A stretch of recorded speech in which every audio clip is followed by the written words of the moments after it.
How's everyone doing?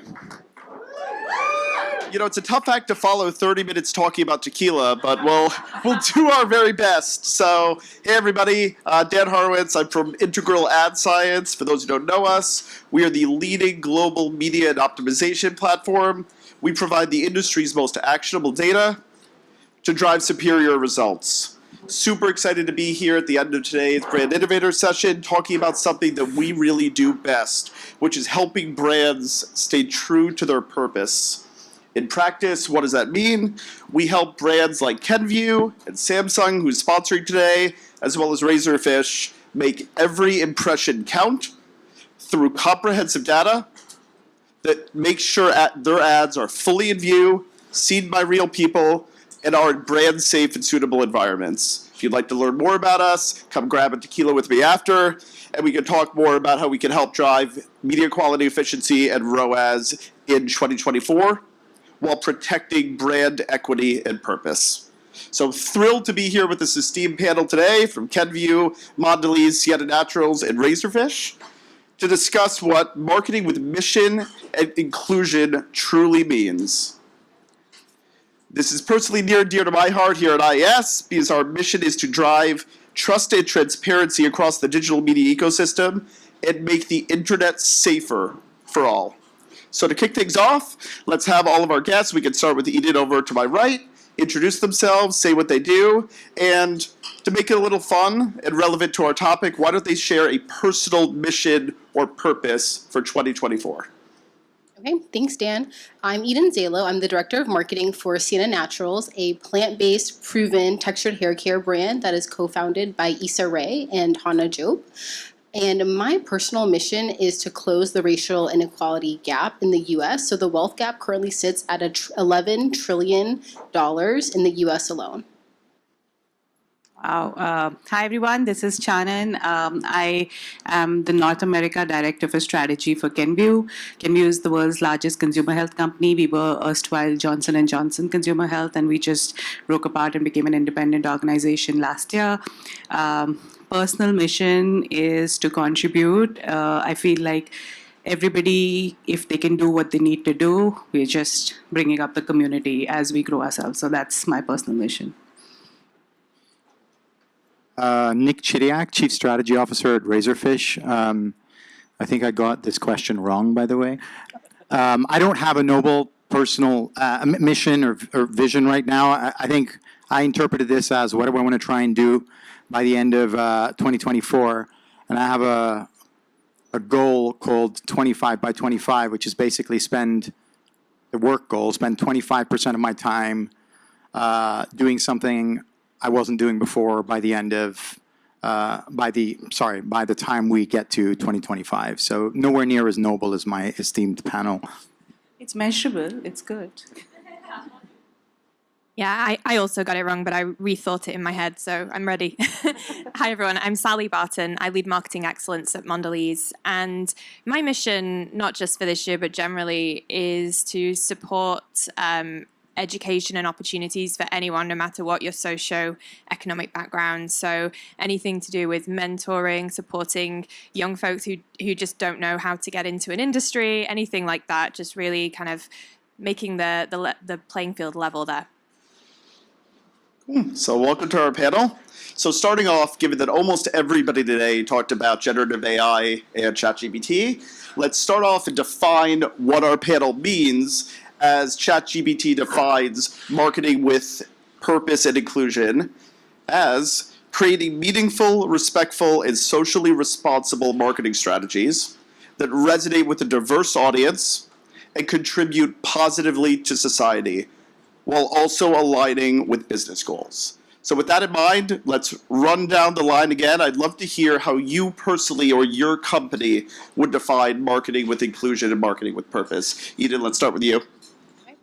So given that I work at a company that's 80% BIPOC and women led, and that our consumer is a textured hair care consumer, it's a very inclusive consumer base and a very inclusive company just by, the way that the company has been structured.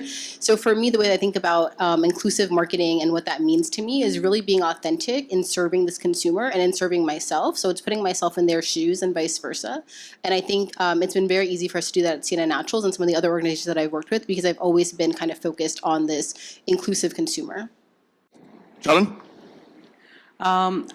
I think for us, we are always keeping the consumer at the center. So I think for us at Kenvue, our big purpose is to realize the power of extraordinary care every day. And then we touch more than 1 billion consumers across the globe. So the purpose really is more in terms of being able to actually do that day on day, every usage of the product, backed by science, because no matter which product you see, whether you look at Listerine, Neutrogena, Zabis, I think all of our products are either built with healthcare professionals or recommended by healthcare professionals because they're so strong in the science that they have, they're so strong in what they're doing for the consumer, that's how it's all linked. And that's why I'm very passionate to be able to get that to as many consumers because it's the right thing at the right time.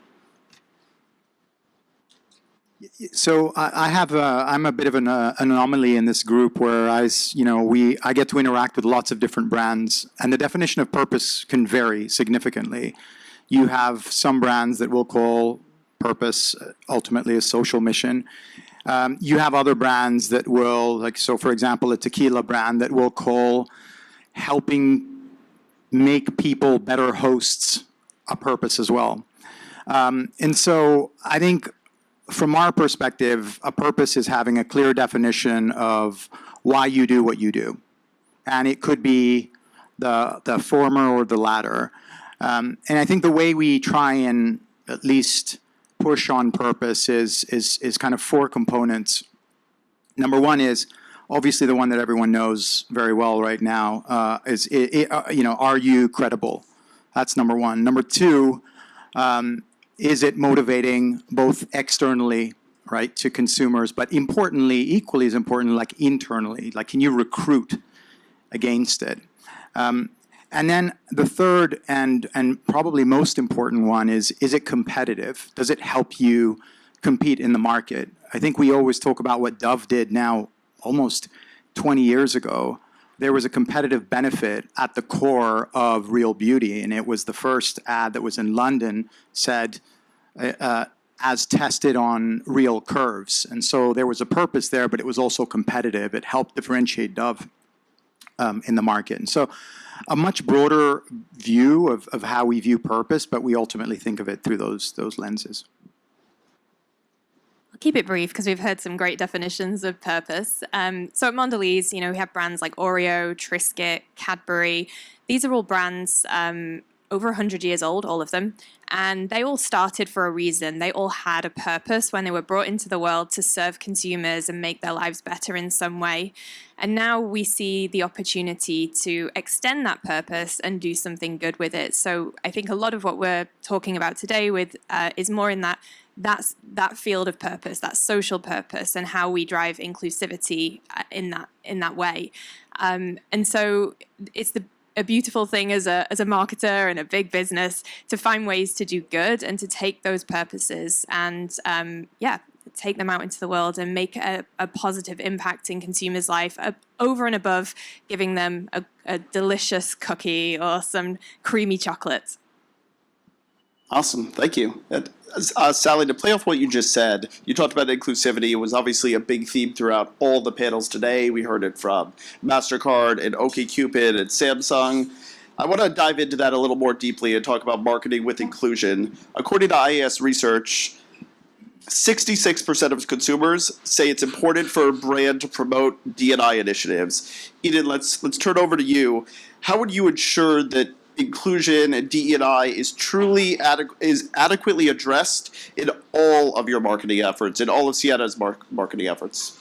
Sure. So when I think about D&I think about the full value chain of my business. So I look at the supply chain where we work with a Black cosmetic chemist, for example. I think about the PR agency that we hired, which is also a Black female-owned company. I think about the creative agency that I use. So for me, the touch point is bigger and beyond just who you see as talent in our ads and our commercials on social media and who's working at the companies, which I already mentioned is also extremely diverse. So it's really going beyond and thinking about the full value chain and how can we add value across the board to diverse and inclusive partners. Love it. Anybody to build or add? I think just from our perspective, we also believe in like growing, and again, just the same purpose of being able to grow the community and the ecosystem as you grow your business and your brands. So I love what you said about like the entire supply chain, and we're also working with our procurement teams to actually put money where like our commitment is and look at diverse media partners, like diverse owned media partners, and increase investment with them. We are looking at submitting our advertisements for, I think it's called CIM, which is the Cultural Insights and Impact Measure, which is becoming a leading metric to see the effectiveness of your advertising to all walks of society, to see the cultural nuances of your advertising being checked. So again, like I think it's things like this when you're able to sort of connect the dots that you're actually impacting the last mile. I'll just say ditto to all of that. I mean, as marketers, we're in such a unique position that we see that whole chain, right? We go from product in the factory or in the fields even, right? From there all the way through to the consumer's home. So for us, it's, we have a number of commitments around where we get our wheat from, where we get our cocoa from, the packaging that ends up in consumers' homes, the agencies that we work for, a commitment to spend $1 billion with agencies or partners founded by minorities. So it really kind of touches everything. And so also internally, our people, the people we put into leadership, we're always looking at every single touch point. And for marketers, we're the only ones that look so internally and externally at the same point. And because we look externally, people are always looking to us as well. We have to walk the walk. And so it's that real high standard of we have to be authentic and we have to deliver on this. Going off that theme of authenticity, I think something we've heard throughout the day is brands with generative AI, with the rise in social, risk more brand risk probably every single day than they ever have before. In a world where one viral post can cause immense, huge detrimental harm to a brand, how do you proactively ensure that your brand's purpose and inclusion-driven marketing efforts that we all just discussed come across, Sally, to your point, as authentic, as genuine, especially when consumers today are more cynical, they're more fickle than ever before. They are very, very quick to spot the opposite of what you just described. They're very quick to spot artifice and inauthenticity. Would love to stay with you, Sally, to hear your perspective on that. Yeah, I mean, it could happen so easily. I mean, first you just pray to the marketing gods that it's not going to be you who is the one that makes that false step. But really, like, it comes down to, like I said, like, firstly, having your house in order and making sure that you are living your purpose, being authentic to consumers. If you're not there, be authentic about that journey and own up to it and say that we're working on it. A lot of things that we do where we are maybe kind of taking a first step into trying to build, an inclusive social program, or we really rely on our partners because we know there are so many partners out there that we can work with who are credible, who can advise us, we can listen to them. And so that's one way that we kind of take those baby steps into social purpose and trying to, be on that journey, make that impact. Because you don't want to be so afraid of doing that you can't make the difference. And so, that's one thing we do. I think the other thing is just making sure that we have dialogue and communication with our consumers. On social media, it happens in a millisecond. So we make sure that we have teams that are ready in the voice of the brand to be able to speak to them, to speak on behalf of the brand, and have that genuine, transparent dialogue. Nick, I think you had something you wanted to add to that. No, I think that's basically it. And I mean, Eden is a perfect example. I mean, she spoke about her organization, and it was completely congruent between what they say they do, and she could talk these are the 5 things we do, and so that's a perfect example, I think, of you covering your bases. I think the other thing I do want to say about this, and I know it's a bit of a contrarian point, is I think it's also important to distinguish between feedback that is noise and feedback that is an issue. Yep. Right? And a lot of times you see 50 comments all of a sudden, commentary on something, right? Because ultimately we're talking about taking a point of view in something in culture, which means there's always going to be some type of opposing and contrary point of view. And so the other piece of advice is just make sure you understand what the difference is between what is going to be an issue and noise. Yeah.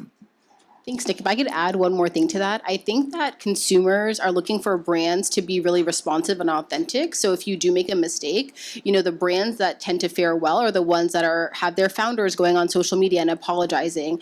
They're having those conversations with those community members. They're doing a personal call with that consumer that had an issue. So I think it's so important to just get in front of things when things do go wrong, and not just to put out a blanket PR statement that has zero emotion and feels very impersonable.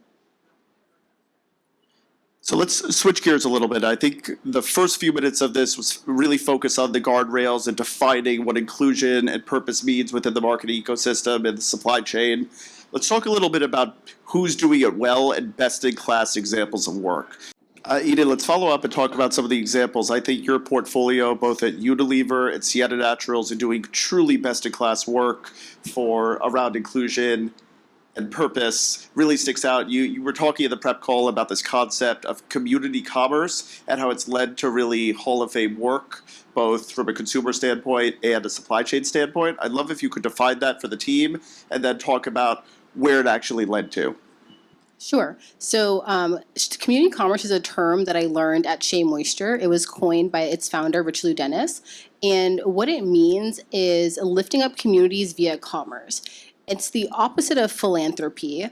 And the way that he did this was, it started with the way that we sourced our shea butter from Ghana, from these cooperatives that were female owned. And we paid a 20% premium to the fair wages that they were paid before.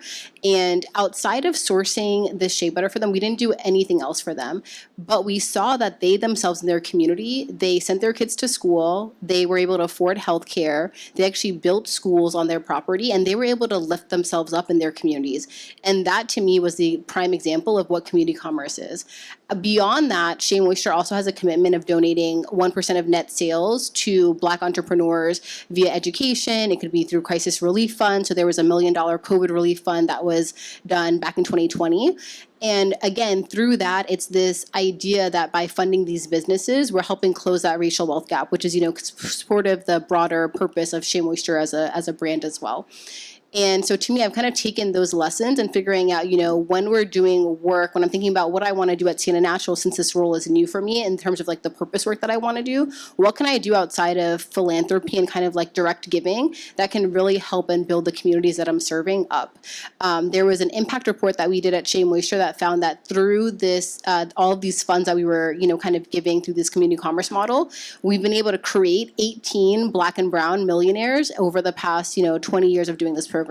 So I think it's really important that we kind of look to that lens, and I encourage you all to kind of download the report online. You can find it on their website, and just learn more about how we can continue to do that. And I think that we also just need to be intentional about how we're spending our dollars in today's economy. I think those are incredible results. Nick, Sally, any best-in-class programs you want to highlight?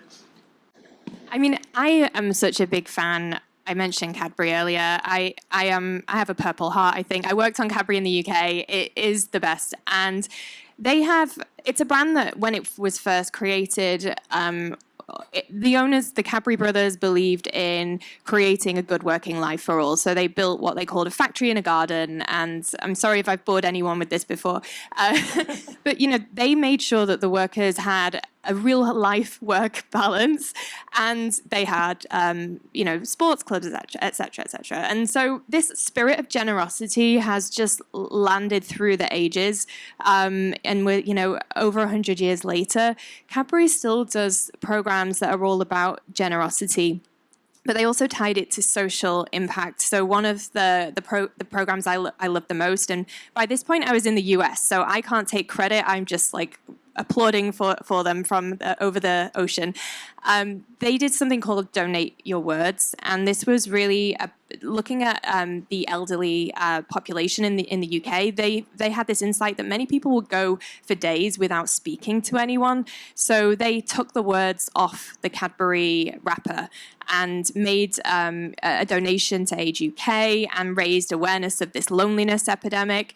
And so that's one that's just really near and dear to my heart. I love what they do. I love the way that they took that purpose and extrapolated it to an issue that is just so prevalent today. So that's my example.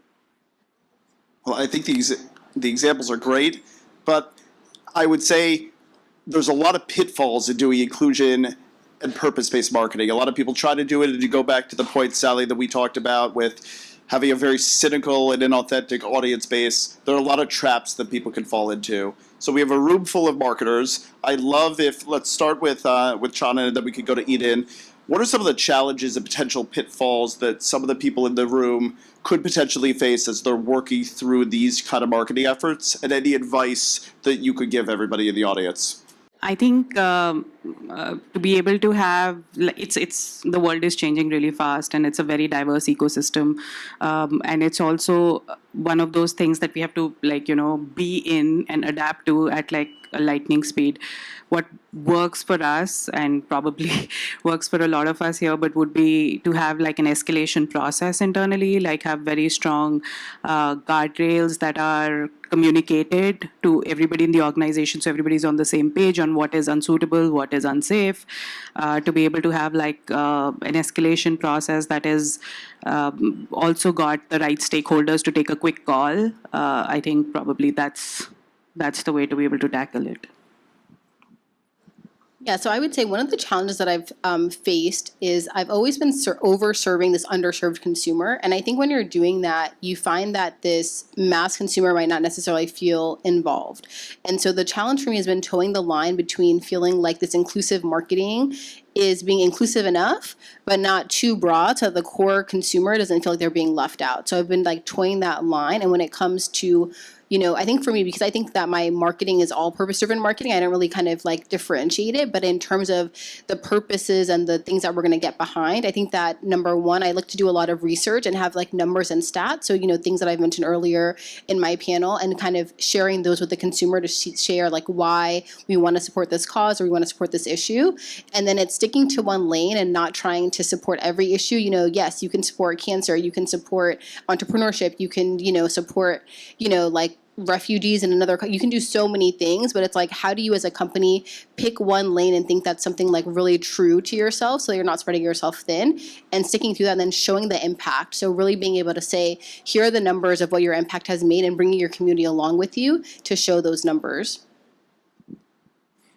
I think from my perspective, the advice I would give is, I think in the last 2 years, purpose has developed the culture around purpose and marketing has changed. Like if you look at, I forget what the Australian marketer is named, Byron Sharp, and there was another one as well, Mark Ritson. They had a big, thank you, they had a big debate at some point, and they were going back and forth, and the one thing they were agreeing on is, how ineffective purpose has been as a marketing tool, and how it was sold as something and it has not delivered value. And us marketers can be pretty fickle people, we'll be like, it's all purpose one year and then no purpose another year. So my perspective is, just as marketers, is there's a sensible way to think about purpose. The Unilever CEO was basically saying recently, he said, look, purpose works for some of our brands, but we don't need to necessarily force fit it where it doesn't feel natural. And so I think my advice is just think about this sensibly. I don't think you should be swayed by the polarized discussion in marketing, and just be open to it and evaluate whether or not you can play a credible role in it. So I think we have time for one more question. Let's tie all of this back to ultimately, how can you measure all of this? This is obviously something that's near and dear to IAS's heart, but if you do the best-in-class inclusion and purpose-based marketing efforts, how do you know it's working? So, Channan, let's go over to you. You know, at IES, we help brands protect their equity, purpose, and mission across the entire global digital media ecosystem. I would love if you could discuss some steps you've taken or Kenvue has taken to protect your brand and the brands Kenvue owns in a noisy digital media ecosystem. How do you protect the brand's mission and purpose that you talked about whilst avoiding traps and pitfalls? And how do you measure that it's working?